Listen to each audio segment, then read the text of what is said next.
Halo guys, perkenalkan kami dari kelompok 7 Universitas Negeri Gorontalo dengan mata kuliah Hukum Perkawinan dengan anggota sebagai berikut.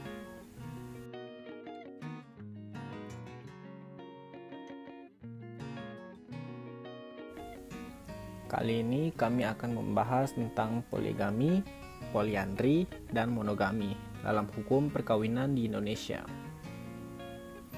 Apa sih itu poligami dan apa sih itu poliandri? Istilah poligami berasal dari bahasa Yunani yang berarti suatu perkawinan yang lebih dari seorang.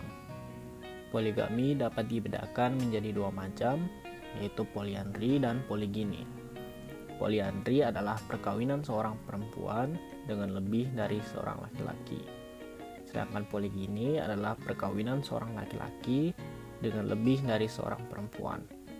Untuk selanjutnya, istilah poligami dipakai untuk menggantikan istilah poligini sebagai istilah yang populer dalam masyarakat. Apa sih itu monogami? Monogami adalah kondisi hanya memiliki satu pasangan pada pernikahan. Kata monogami berasal dari bahasa Yunani, monos atau sendirian, gamos atau pernikahan. Secara umum ada 4 definisi yang tumpang tindih. Yang pertama, monogami pernikahan hanya mengacu pada pernikahan 2 orang. Yang kedua, monogami sosial mengacu pada 2 pasangan yang hidup bersama, berhubungan seks satu sama lain, dan bekerja sama dalam memperoleh sumber daya dasar seperti tempat tinggal, makanan, dan uang. Yang ketiga, monogami seksual mengacu pada 2 pasangan yang tetap eksklusif secara seksual satu sama lain dan tidak memiliki pasangan seks di luar. Yang keempat, monogami genetik mengacu pada hubungan monogami seksual dengan bukti genetik dari ayah. Nah, di Indonesia, hukum perkawinan nasional menganut asas monogami. Hal ini diatur dalam pasal 3 ayat 1. Undang-Undang Nomor 1 Tahun 1974 bunyinya, pada asasnya dalam suatu perkawinan seorang pria hanya boleh mempunyai seorang istri. Seorang wanita hanya boleh mempunyai satu suami.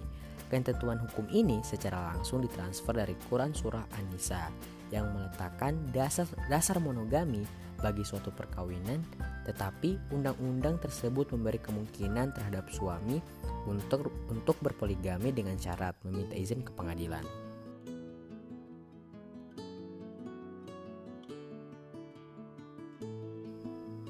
Permintaan tersebut bersifat kontentius atau sengketa agar pengadilan dapat mengabulkan izin poligami tersebut.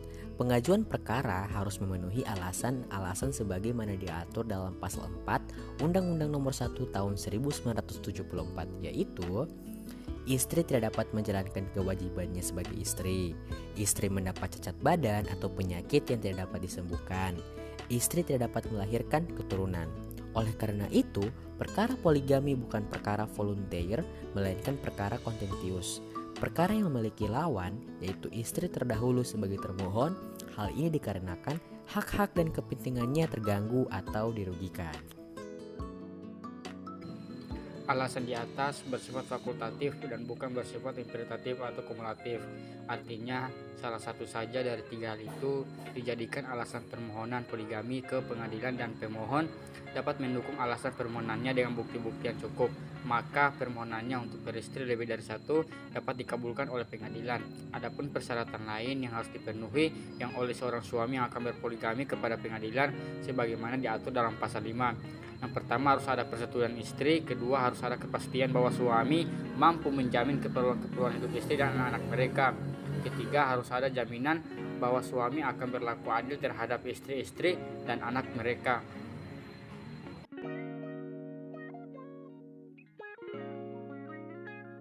Persyaratan yang tercantum dalam pasal 5 Undang-Undang Nomor 1 Tahun 1974 ini bersifat kumulatif. Artinya, pengadilan agama atau mahkamah syariah hanya dapat memberi izin poligami kepada seorang suami apabila suami persyaratan tersebut telah terpenuhi, dan jika satu syarat saja tidak terpenuhi, maka pengadilan agama syariah harus menolak permintaan tersebut.